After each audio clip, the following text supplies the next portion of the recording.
नमस्कार, मैं हूं शुभ मिश्रा और आप देख रहे हैं अपना बिहार। चलिए करते हैं बुलेटिन की शुरुआत। और एक बार फिर न्यूज 18 की खबर पर मुहर लगी है। बिहार में होने वाले बिहार विधान परिषद की 24 सीटों पर होने वाले चुनाव में बीजेपी जेडीयू के बीच तालमेल हो गया है।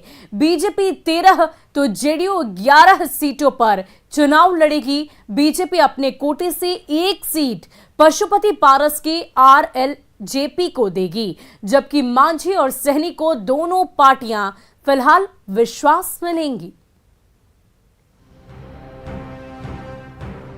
बिहार विधान परिषद चुनाव को लेकर शनिवार शाम तकरीबन 4:15 बजे तस्वीर बिल्कुल साफ हो गई। बीजेपी 13 तो जेडीयू 11 सीटों पर लड़ेगी। बीजेपी 13 में से एक सीट अपनी सहयोगी पार्टी पशुपति पारस की पार्टी RLJP को देगी। 13 सीटों पर भारतीय जनता पार्टी और उसमें से एक सीट भारतीय जनता पार्टी लोक जनशक्ति पार्टी, जिसके अध्यक्ष श्री पशुपति पारस जी हैं। पशुपति पारस जी की लोक जनशक्ति पार्टी को एक सीट देंगे। 11 सीटों पर जनता दल यूनाइटेड ने लड़ने का तय किया। आपसी सहमति से हमारा ये निर्णय हुआ है। वहीं जेडीयू पटना, भोजपुर, गया, नालंदा, मुजफ्फरपुर, पश्चिमी चंपारण के साथ 11 सीटों पर खुद लड़ेगी, जिसका ऐलान विजय चौधरी ने किया।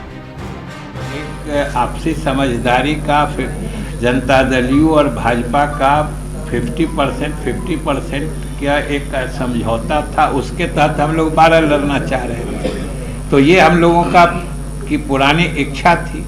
इस पर कई राउंड हम लोगों ने बात की और रास्ता इसका निकला जब इन्होंने जैसा बताया कि एक सीट इनको सहयोगी दल पारस जी के लोजपा को एडजस्ट करने के लिए, उसमें सामंजित करने के लिए आवश्यकता थी। तो हम लोगों ने भी 11 सीट पे सहमति दे दी कि हमारे एक सहयोगी दल की भी साथ आ जाएंगे। मतलब 12-11-1 का फॉर्मूला फिट हो गया। लेकिन बड़ी बात यह है कि जीतन राम मांझी और मुकेश सहनी फॉर्मूला में जगह नहीं पा सके। इस बात को लेकर जब मीडिया ने सवाल किया तो बीजेपी जेडीयू ने दोनों सहयोगियों को भरोसे में लेने का दावा कर दिया। हम सहयोगी दलों को विश्वास में लेंगे, ये विजय चौधरी जी ने कह दिया। हमने इसीलिए शुरू में ही कह दिया, क्योंकि मुझे पूरी उम्मीद थी कि आप ये प्रश्न पूछिएगा। हमने कह दिया कि ये भाजपा और जदयू का समझौता हो चुका है और हम लोग अपने अपने सहयोगी दलों को भी विश्वास में लेंगे। दरअसल बिहार विधान परिषद की 24 सीटों पर चुनाव होना है, जिसे लेकर कई तरह के कयास लगाए जा रहे थे। लेकिन सभी सवालों पर बीजेपी जेडीयू ने फिलहाल विराम लगा दिया है। न्यूज 18 के लिए पटना से शैलेंद्र कुमार की रिपोर्ट। और राजधानी पटना से बड़ी खबर आपको बता रहे हैं। वीआईपी के अध्यक्ष मुकेश सहनी ने गहरी नाराजगी जताई है। उन्होंने साफ लफ्जों में कहा कि एमएलसी चुनाव को लेकर सीट बंटवारे पर मुझे नाराजगी है। सभी 24 सीटों पर उम्मीदवार उतारने का ऐलान उन्होंने किया है। उन्होंने साफ तौर पर कहा कि तानाशाही रवैया से दोस्ती नहीं चलती। सीट बंटवारे के बाद विश्वास में लेने का आखिर क्या मतलब होता है? राजनीति में कल क्या होगा ये कोई नहीं जानता। तो ये कहना है मुकेश सहनी का। तो आपको बड़ी खबर बता रहे हैं। विश्वास जो है, विश्वास में काम करने से पहले किसी को विश्वास में लिया जाता है कि काम करने के बाद लिया जाता है? आज भारतीय जनता पार्टी जो कह रही है कि विश्वास में लेंगे, तो काम करने से पहले ना विश्वास लिया जाता है। कि आपका 24 सीटों की बात है। 24 सीटों में वीआईपी पार्टी अपने दमखम से विधान परिषद की चुनाव में उम्मीदवार खड़ा करेगी। और बजट से पहले बिहार को विशेष राज्य का दर्जा देने की मांग अब और ज्यादा तेज हो गई है।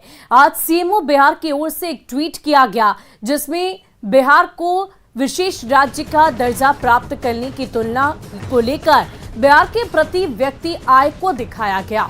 सीएमओ की ओर से जारी ट्वीट में साफ शब्दों में लिखा गया है कि माननीय मुख्यमंत्री नीतीश कुमार जी जिन कारणों से बिहार को विशेष राज्य का दर्जा देने की मांग कर रहे हैं, उनमें से प्रमुख वजह है बिहार की प्रति व्यक्ति आय कम होना और साथ ही साथ अन्य विशेष राज्य का दर्जा प्राप्त राज्यों की तुलना में बिहार की प्रति व्यक्ति आय कई गुना कम है, जिससे विशेष राज्य बनने के बाद सार्वजनिक व निजी विशेष व सरकारी योजनाओं से ही बेहतर रूप से बढ़ाया जा सकता है। माननीय मुख्यमंत्री नीतीश कुमार जी जिन कारणों से बिहार को विशेष राज्य का दर्जा देने की मांग कर रहे हैं, उनमें से प्रमुख वजह है बिहार की प्रति व्यक्ति आय का कम होना। अन्य विशेष राज्य का दर्जा प्राप्त राज्यों की तुलना में बिहार की प्रति व्यक्ति आय कई गुना कम है, जिसे विशेष राज्य बनने के बाद सार्वजनिक व निजी निवेश की सरकारी योजनाओं से ही बेहतर रूप से बढ़ाया जा सकता है। सीएमओ बिहार।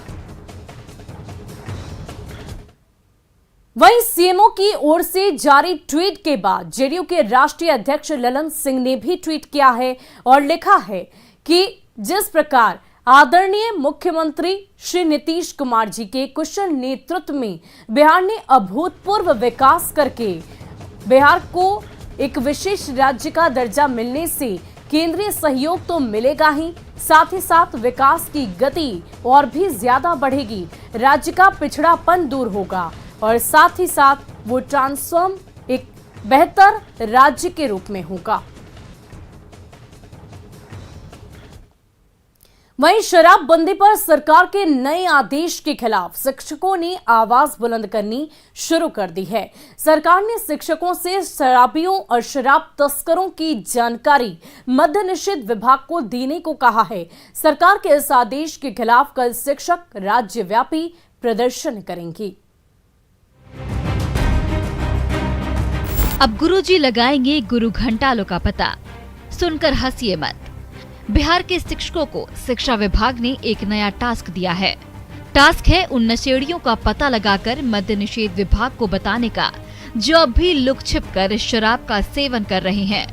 इसको लेकर शुक्रवार को बिहार के शिक्षा विभाग ने एक पत्र जारी किया, जिसमें 1ली से 12वीं तक के स्कूलों के शिक्षकों को ये निर्देश दिया गया है। इसके लिए विभाग ने 2 मोबाइल नंबर और 2 टोल फ्री नंबर जारी किए हैं।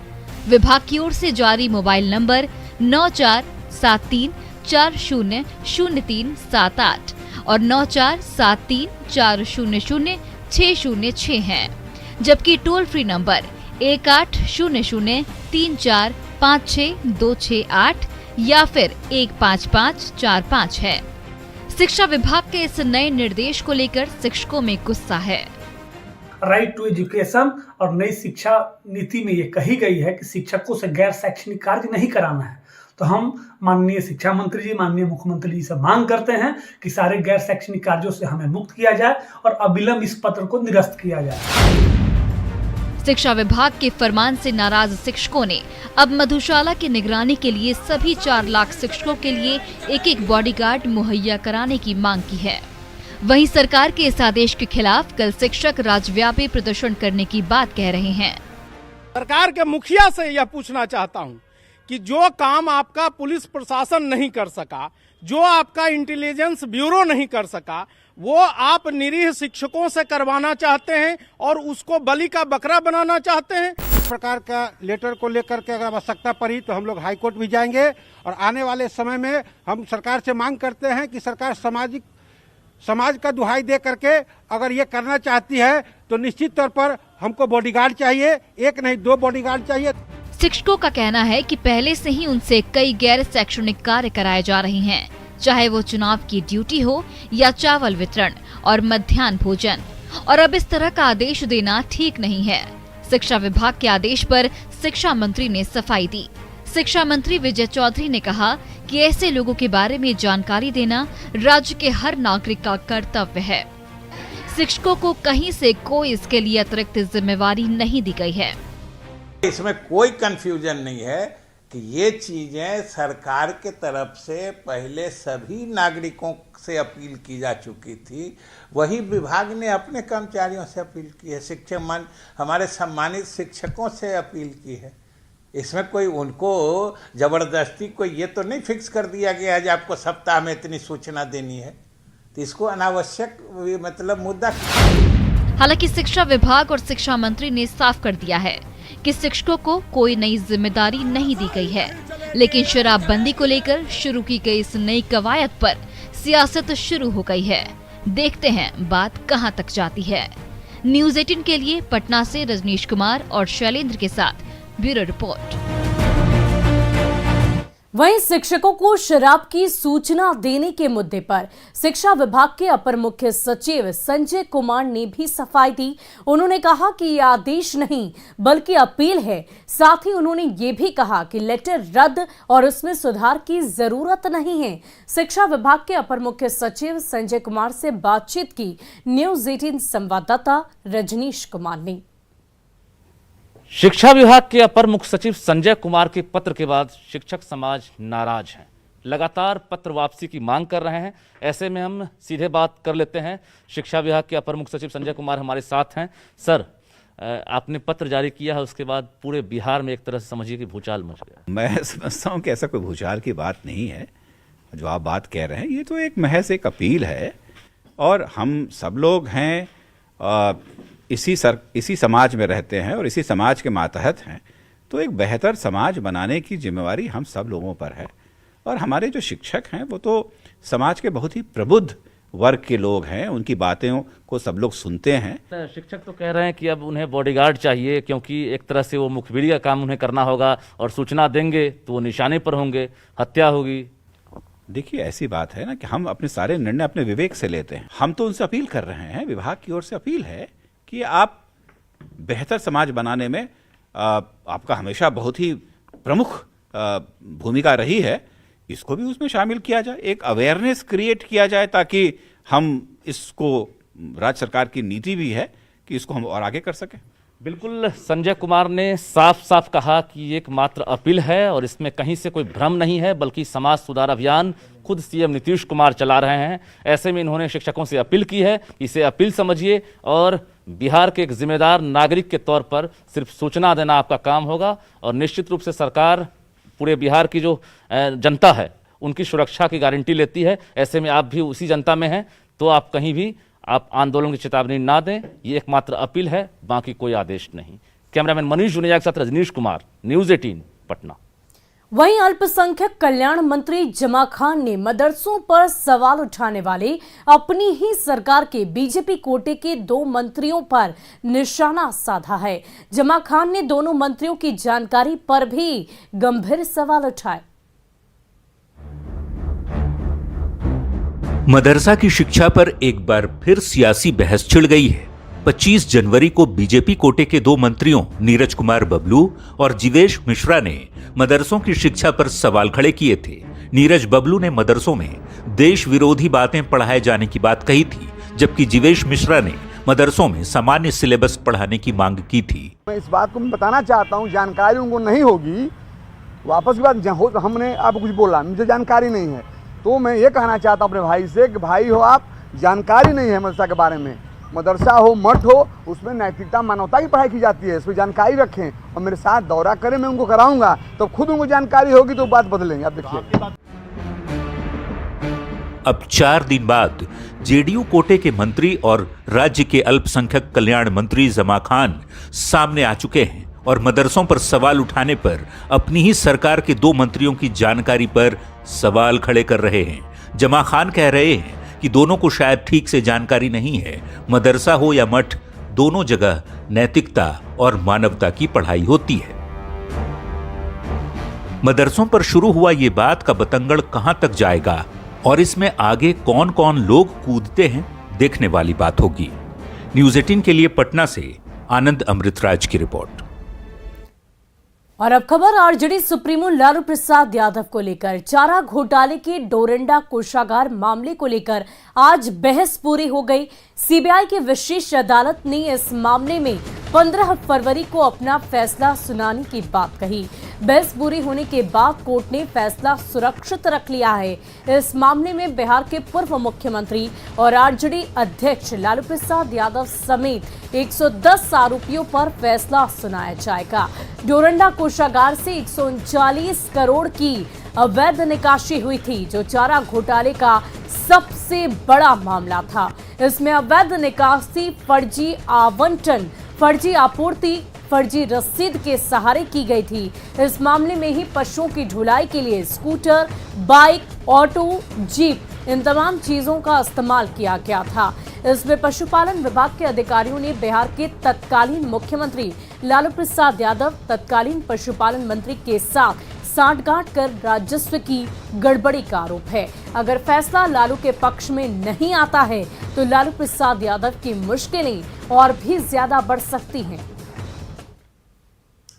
आज आसिफ 47 एंड 96 के मामले में माननीय न्यायालय के द्वारा जजमेंट फिक्स कर दिया गया है, जिसमें 15 फरवरी को जजमेंट पर रखा गया है। आज सभी अभियुक्तों के तरफ से बहस पूरी कर ली गई। पूरी करने के बाद माननीय न्यायालय के द्वारा 15 तारीख को रखा गया जजमेंट के लिए।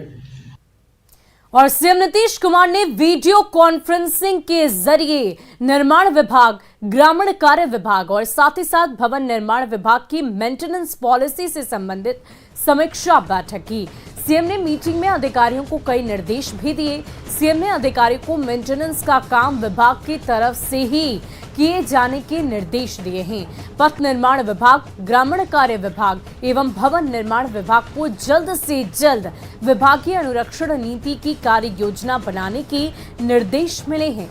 पथ निर्माण विभाग एवं ग्रामीण कार्य विभाग आपस में विचार कर ब्रिज मेंटेनेंस पॉलिसी जल्द ही तैयार करें। साथ ही विभाग के इंजीनियर को पथों के मेंटेनेंस में सक्रिय भूमिका निभाने के निर्देश मिले हैं। इससे खर्च में कमी के साथ कार्य की गुणवत्ता भी बेहतर होगी। और देखिए, बड़ी खबर आपको सीवान से बता रहे हैं, जहां दरौंदा इलाके में अपराधियों ने जमकर तांडव मचाया। चंचौरा बाजार में एक गहने की दुकान में हथियार के बल पर अपराधियों ने एक बार फिर लूटपाट की घटना को अंजाम दिया है। तकरीबन 5 लाख के गहनों की लूट के दौरान अपराधियों ने बीच बाजार में फायरिंग की। स्वर्ण कारोबारों की बात माने तो करीब 6 से लेकर 7 की संख्या में हथियारों से लैस अपराधी दुकान में घुस आए और सोने चांदी की लूट की और फायरिंग करते हुए फरार हो गए। अपराधी किस तरफ फायरिंग करते फरार हो गए, इसकी एक्सक्लूसिव तस्वीर इस वक्त आप अपनी टीवी स्क्रीन पर देख सकते हैं। किस प्रकार एक तरफ दिन दहाड़े कैसे 5 लाख से भी ज्यादा की गहने की लूट की तस्वीर इस वक्त आपकी टीवी स्क्रीन पर है, और दूसरी ओर लूटपाट की घटना के बाद लोगों की भीड़ वहां पर एकत्रित होती नजर आ रही है। घटना हुआ है, बताइए सर। दुकान में बैठे थे जी, काम कर रहे थे, कस्टमर आया था, उसका सामान बना रहे थे जी जी। उसी पीछे लगाया, आज बंदूक दिखाया, बंदूक दिखाकर माल सब निकालने लगा। मतलब कुछ ले गया है लोग? क्या क्या ले? 5 लाख का सामान ले गया। 4-5 लाख। कितने का संख्या में थे अपराधी? 6-7 की संख्या में थे। 4 भीतर थे और बाहर। सबके हाथ में हथियार था? मैंने बाइक से आए हुए थे? कौन सा बाइक था? देखे नहीं देखे? पहचान हुआ कुछ? पहचान नहीं हुआ। मतलब मास्क लगाए हुए सब? किसी पर शक कुछ जा रहा है? अच्छा ठीक, मन लूट हुआ है। प्रथम दृष्टि आप भी देख रहे हैं कि यहाँ पे एक बर्तन और सोना चांदी की दुकान है, उसमें कुछ अपराधकर्मी आए और उन्होंने डरा धमका कर कुछ सामान ले लिया। उसी का हम लोग अभी कार्रवाई, प्राथमिकी दर्ज कर रहे हैं और आगे की कार्रवाई कर रहे हैं। मैंने सब चीज़ देखा है। अब पुलिस उस पर पूरी तरह से अनुसंधान कर रही है और सारे अपराधकर्मी पकड़े जाएंगे। और लखीसराय से बड़ी खबर, जहां नक्सलियों की चंगुल से अगवा युवक की रिहाई हो गई है। धर्मवीर कुमार सकुशल रिहा किया जा चुका है। चानन के अपने गांव महोलिया ये युवक पहुंच गया था और पुलिस दबिश के कारण नक्सलियों ने इसे रिहा कर दिया है। 25 जनवरी की वो तारीख थी जब नक्सलियों ने इसे अगवा किया था और पुलिस के द्वारा जब दबाव बनाया गया नक्सलियों पर, तो आज इसकी रिहाई नक्सलियों के द्वारा की गई है। 10 डेगे जैसे बढ़ लीजिए, जैसे बांधल के। कितना दूर तक बुलाया है? बस 10 कदम यहाँ से वहाँ तक बुलाया, उधर तो बहुत। मोटरसाइकिल और कभी प्रयोग? कभी नहीं, कभी नहीं, कभी नहीं। और कैसा रास्ता कैसा मिला? रास्ता वही ऊंचा नीचा। और डॉक्टरों को धरती का भगवान कहा जाता है और इसे एम्स पटना के डॉक्टरों ने साबित भी कर दिखाया है। यहां डॉक्टरों ने एक बच्चे के कटकर अलग हुए हाथ के टुकड़ों को जोड़कर दिखाया है। डॉक्टर को धरती का भगवान कहा जाता है और इसको पटना एम्स के डॉक्टरों ने साबित भी कर दिखाया है।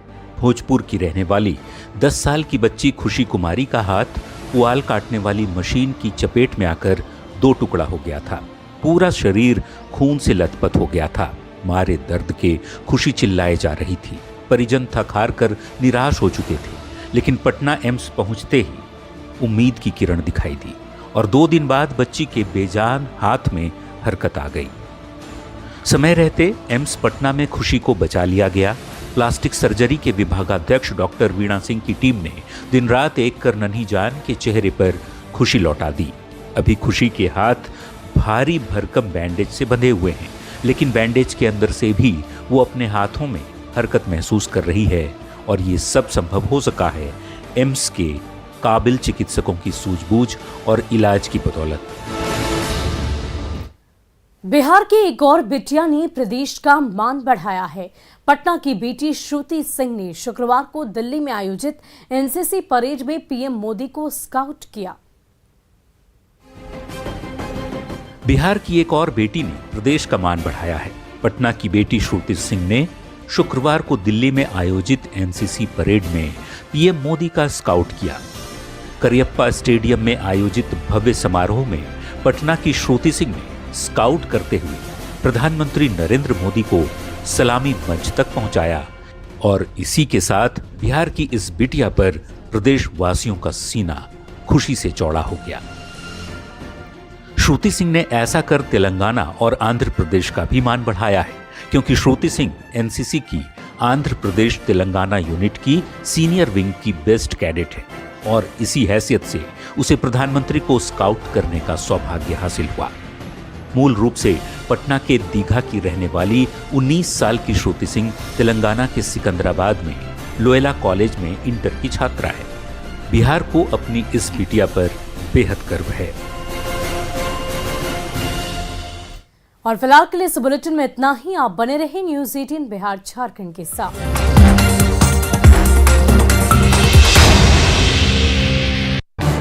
इस न्यूज़ हेडलाइंस के